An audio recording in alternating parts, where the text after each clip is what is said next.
वैशाली से पार्लियामेंट के चुनाव में राष्ट्रीय जनता दल की तरफ से खड़े हुए थे। कड़ा मुकाबला दिया था सत्ता प्रतिष्ठान को, देश की हुकूमत को। न्यायिक निर्णय आया है, उम्र कैद की बात आई है, उसमें निर्णय में आहत हुए हैं हर लोग।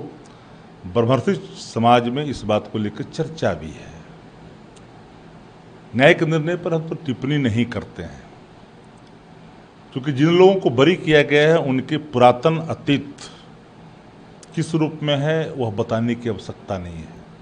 पर आप लोग को एक बात जानकारी होनी चाहिए कि न्यायालय का जो निर्णय होता है वो रपटों के आलोक में होता है। अन्वेषण की रपटें जो प्रस्तुत की जाती है, कालांतर में क्या बदलाव क्या नहीं हुआ मैं नहीं जानता, पर जो अन्वेषण की रपटें वहाँ तक पहुँची उसके आलोक में न्यायिक निर्णय पर लागू किए गए। कई राज्यों की पुलिस जिनको ढूंढ रही थी इस मामले में वह भी बरी हुए हैं, चूँकि अन्वेषणकर्ताओं ने उन संदर्भ में क्या प्रस्तुत किया है प्रतिवेदन वो तो न्यायालय देखी होगी। लेकिन सूक्ष्म रूप से ब्रह्मर्षि समाज एक मूल्यांकन तो कर रहा है कि राष्ट्रीय जनता दल का दामन थामने के बाद और जो राष्ट्रीय जनता दल से अलग होते हैं तब जिन लोगों को पेरोल फिर परमानेंट बेल, कुछ लोगों के लिए कानून में बदलाव, खुली छूट, सब चीज़ें खुल करके लोगों ने देखा भी है और पीपुल डोमेन में आया भी है। आहत हम हैं पर न्यायालय पर भरोसा है। न्यायालय इन चीज़ों को गंभीरता से देखेगी या देख भी रही है।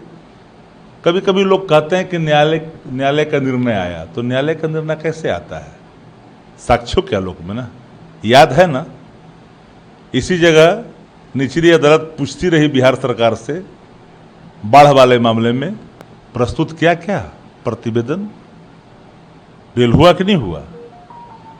तो सब लोग एक एक पहलुओं पर विचार भी कर रहा है। कड़ी टक्कर दिया था उन्होंने और इस इलाके में एक रसूख समाज सेवा का है, पर अब तो न्यायिक निर्णय आया है, उस पर टिप्पणी हम नहीं कर सकते। राजन तिवारी और सूरजभान सिंह को छोड़ दिया गया है। वही बात तो मैंने पहले कह दिया कि भाई राजन तिवारी जी और सूरजभान जी को भी मुक्त कर दिया गया है। मैंने पहले कई बातें कही है आपको।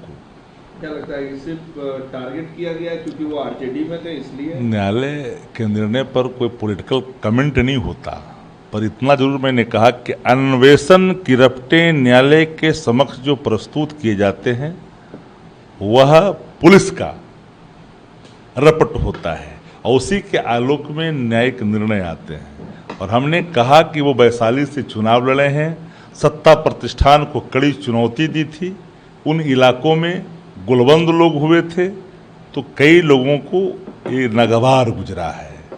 इसलिए हमने कहा कि जो लोग राष्ट्रीय जनता दल का दामन थामते हैं, ब्रह्मर्षि समाज के लोग, उनके साथ क्या होता है बिहार के अंदर में सबको मालूम है, और जो लोग उधर चल जाते हैं उनके साथ क्या होता है यह भी मालूम है। इसलिए मैंने कहा कि कई राज्यों की पुलिस जिनको ढूंढ रही है उस मामले में वह भी बरी हुए हैं, क्योंकि अन्वेषण की रपटें उन्हीं के अनुकूल होगी तो न्यायिक निर्णय होगा।